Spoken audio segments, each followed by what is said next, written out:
ಮಗ ಎಷ್ಟೊತ್ತಿಗೆ ಬರ್ತಾ ಇದೆಯಾ? 11:11:15. ಎಲ್ಲಿಗೋ? ಅಯ್ಯೋ ಆದಿ ಫಂಕ್ಷನ್ಗೆ ಕರೆದಿಲ್ಲ ಅನ್ಸುತ್ತೆ ಇವನ್ನ. ಗೊತ್ತಾದರೆ ಬೇಜಾರು ಮಾಡ್ಕೊಂಡ್ಬಿಡ್ತಾನೆ. ಮಗ ಅದು ಬಾಯ್ಸು ಟರ್ಫ್ ಬುಕ್ ಮಾಡಿದ್ರು ಮಗ ಕ್ರಿಕೆಟ್ ಆಡೋಕ್ಕೆ. ಅದಕ್ಕೆ ಕೇಳಿದ್ದು ಎಷ್ಟೊತ್ತಿಗೆ ಬರ್ತೀಯಾ ಅಂತ.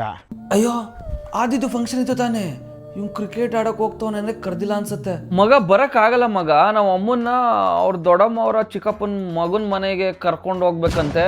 ಯಾವುದಕ್ಕೂ ಇರಲಿ ಒಂದ್ಸತಿ ಕೇಳೋಣ. ಮಗ ಇವತ್ತು ಸಿಕ್ಕಾಪಟ್ಟೆ ಫಂಕ್ಷನ್ ಇದೆ, ನೀನು ಯಾವುದಕ್ಕೂ ಹೋಗ್ತಿಲ್ವಾ? ನನ್ನೇ ಆ ಫಂಕ್ಷನ್ಗಳಿಗೆ ಕರೀತಾರೆ ಮಗ. ನೀನು ಹೋಗ್ತಿಲ್ವಾ? ಯಾವುದೋ ಇದೆ ಅಂತ ಹೇಳ್ದಂಗಿತ್ತು. ಏನು ಮಗ, ಯಾವುದು ಇಲ್ಲ ಅಂತ ತಾನೇ ನೀನು ಕ್ರಿಕೆಟಿಗೆ ಕರೀತಾ ಇರೋದು. ಸರಿ ಗೊತ್ತಾಯ್ತು, ನಾನು ಸಂಜೆ ಸಿಗ್ತೀನಿ ಅಡ್ಡದಲ್ಲಿ, ಆಯಿತಾ? ಬಾಯ್.